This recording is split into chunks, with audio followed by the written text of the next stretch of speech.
You're at Edge of the Web, and your host of this show takes the gigantic challenge of search engine marketing success extremely seriously. My selfie just hit 100 likes. 100! He knows exactly where his true priorities need to be. Here's your host, Aaron Sparks. Hey, we have some articles from Unbounce and UX Movement out of the UK, a number of different perspectives. But, I mean, I shouldn't say different. They're contributing factors here. They're focused on how to improve your online form. See, there's a number of ways. We've been talking about lead acquisition here these last few shows, and we're going to be doing that again next week, talking about the response to your form, how quick you should be responding to your form. But this one is really focused on the form itself. You know, you're pumping extra time and resources into designing your site, and company owners who are listening to this may have just dropped a nice sizable dime on a rebuild of their website. And we just talked about the mobile responsiveness that sites need to have. So you may actually be up against having to redesign something. Yep. But almost no attention is actually spent on the lead form, okay? And I want to pivot that around. We should be focusing primarily on what those action items that we're asking a consumer, a prospect, to actually communicate via that form. It's a hot spot for turning visitors into leads on your business. And, don't take my word for it, Expedia actually gained $12 million in profit by removing just one redundant field in their form. They actually learned a valuable lesson about about optional form fields, and you can too. I mean, the lesson is twofold. When you put too many fields on your form, right, users can make more mistakes, and if your labels aren't clear or specific about the information that you're asking for, users can actually put in the wrong information that can lead to form submission failure. When you're dealing with money, this can cost you, absolutely. So is your landing page form a vampire or a locomotive? I like the picture there. Wow. Since not all forms... Sucking the blood, sucking the life out of your business or currying people directly to your door. That's absolutely the way to look at it. Not all forms are created equal, and practice makes perfect when it comes down to their optimization. And that's the first thing. As any web marketers out here, any web design firm or marketing agency, any company owners, you need to have in front of you the concept, I need to look at the forms and see what our forms are doing. It may very well be you have a great form for online inquiries, right? Mm. If you haven't even looked at it, then we implore you, go check these things out. I mean, the great part of web forms is that you can break them into chunks and set analytic goals step by step by step, which does a lot to shorten the process of these type of A/B testing that you can do for pages. This way you get a clear view of the visitor's behavior and map those choke points that crush conversions. I mean, literally, we have statistics and tools now that will actually give you the hesitation points field by field, and I can actually run numbers on, okay, where most of your prospects are stopping and abandoning this form submission. In fact, we have the ability to see real time almost as people are typing in their forms to be able to see what they're stopping on, what validation issues they're having. Yep. I mean, if you have some legacy old JavaScript that's forcing somebody to type in a phone number a particular way. Oh my God, I had that yesterday. Yep. I literally had that yesterday because it wound up being an international company. So what they wanted me to put in was +1, but with a plus sign. Right. And I sat there and I'm typing the phone number and it keeps rejecting it, and I'm like, what do you want?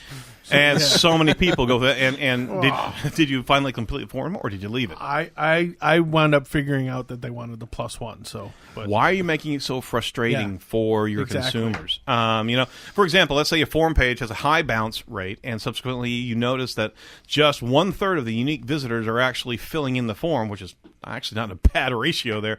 But this would mean that your form landing page may be a vampire with a high level of abandonment, making your entire landing page perform poorly. And that's a very important thing. You have forms on your website, but if you're running paid ad campaigns and you've got lead pages or landing pages for lead acquisition, you've got to, that form is the holy grail. You've got to pay attention to what people are doing, what type of experiences they're having. There may be other scenarios where a form is a locomotive for the landing page carrying high conversions. So what does a form conversion mean? The first answer is actually obvious. The moment when a visitor hits the send button, right? Mm-hmm. That's not really the best way to look at it. Real and actionable conversions come if you fulfill two conditions: overcoming psychological obstacles and screening out the tire kickers. In other words, a pro conversion is all about getting a lead that has a genuine interest in your business and your product offering. Mona Isley actually said, collecting information from prospects with your form is a negotiation, a process of easing into a relationship, not a sudden event. I want you to hear that, is that people look at the form, okay, they're just going to fill it out, right? Well, there's a lot of baggage that comes with looking at a form and then about to submit it, right? Mm-hmm. And we were talking today about the fact, do you need a phone number on your phone? Because people have a reluctancy to give that phone number because I don't know where it's going to go. Yeah, the same thing with email, but people are more comfortable providing their email now than their phone number, and you could actually see a higher conversion rate just removing the phone number field requirements, let alone the JavaScript for validation. That's a whole nother thing. So the takeaway is here, you need to minimize friction. It's a good idea to have fewer form fills.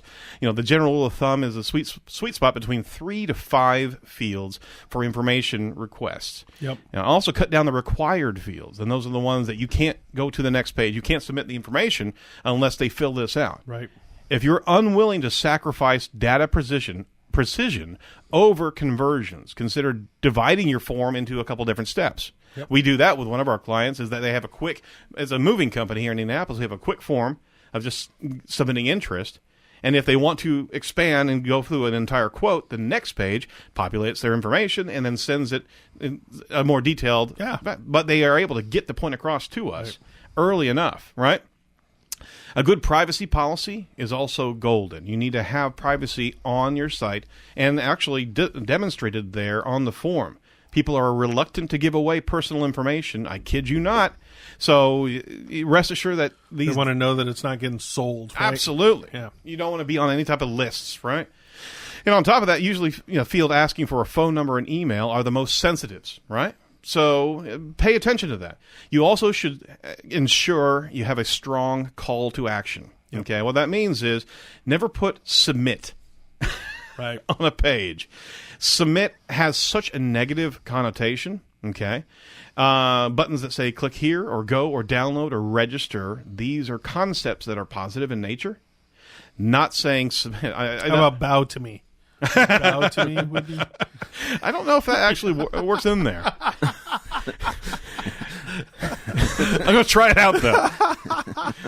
Using smart CAPTCHA or no CAPTCHA at all. If you don't know what CAPTCHA is, it's the field that makes sure that we know that you're a human by having you type in all those. I hate those. I hate them as well. You want to avoid the risk of scaring off visitors and make sure that you have human verification codes. Yeah.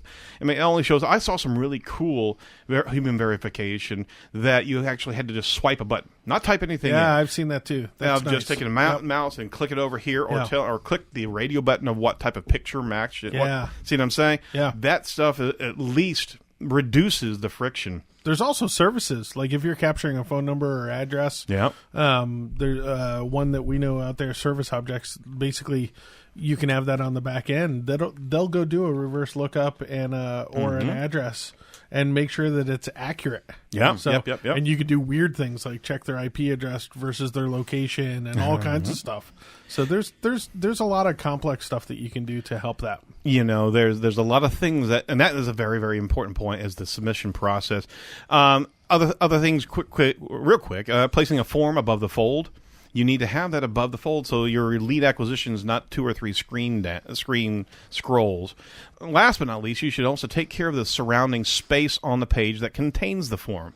Give the form some room to breathe. Yes. Don't jam so many fields up. I mean, it's just disharmony on that page if you have such and use directional cues to highlight different pages, and on top of that, make sure that your field validation and requirements are easy to understand, just like that UK form. All right.